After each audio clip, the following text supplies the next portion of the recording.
The game that I chose to do this analysis on is Nier Automata.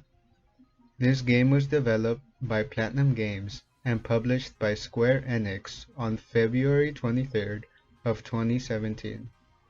The game has an ESRB rating of M for mature, which suggests that the game should only be played by people 17 and older. Classifying this game as a certain genre is definitely a challenge.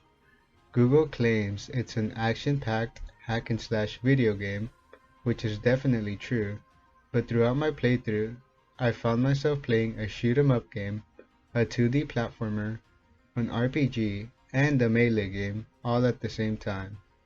If I were to compare it to a classic game, I would say that the shooter aspect is a lot like Gradius, while the action, hack-and-slash RPG aspect of the game is a lot like the original Diablo.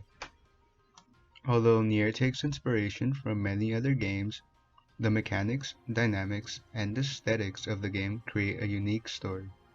In games, these three components are put together in order to create an experience that the player can enjoy. When game developers talk about mechanics, they mean the basic components that the player has control over and that the game is composed of. When we look at a lot of games, the mechanics by themselves are not all that intuitive. In Nier, for example, to travel, you can walk, jog, run, or even take a ride on an animal. When fighting on foot or in a fighter jet, you have a light attack, a heavy attack, and a pod attack. You can jump, you can dodge, you can target specific enemies, you can collect loot, and you can talk to friendly NPCs. These mechanics might not seem like much when looked at by themselves, but they serve as a way to create the dynamics of the game. Dynamics are what the player gets when they combine mechanics in a way that helps them progress through the game. They are the product of player inputs, and in Nier, they create gameplay that immerses the player into their world. You can glide by holding down jump, you can throw your weapon by dodging and light attacking together, you can even slide in the air by using your pod attack and jumping at the same time. These are dynamics that have a direct impact in combat, but those aren't the only types of dynamics presented in the game. Taking quests, for example, is another dynamic. You can take quests because you can walk and talk to NPCs. You can buy items because you can collect resources and sell them to NPCs. These dynamics are what give the player control of the game, and the only way to create them is with the mechanics that are introduced by the game designer. Now, if dynamics are a direct product of the mechanics, aesthetics are the direct product of the dynamics.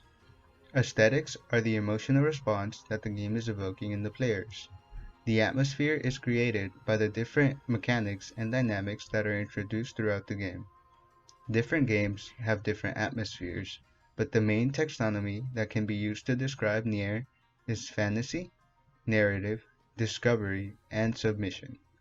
This game, like many RPGs, is able to immerse the player in its world, taking them to a land of fantasy that they can explore through the characters.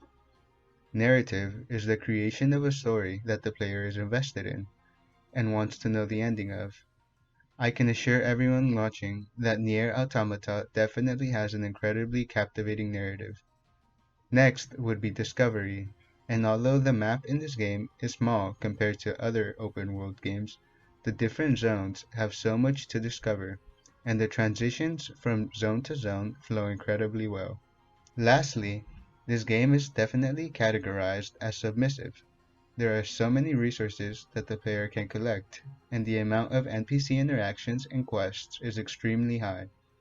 The game takes about 40 hours to complete the main story, and about 100 hours to hit max level and complete all side quests. This MDA format represents the way that the developers expect the player to play the game. But to be able to experience the game from a different perspective, a different style of gameplay is required.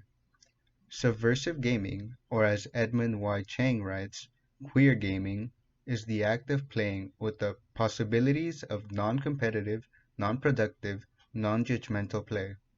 To understand this more, I played Nier Automata with my own take on queer play.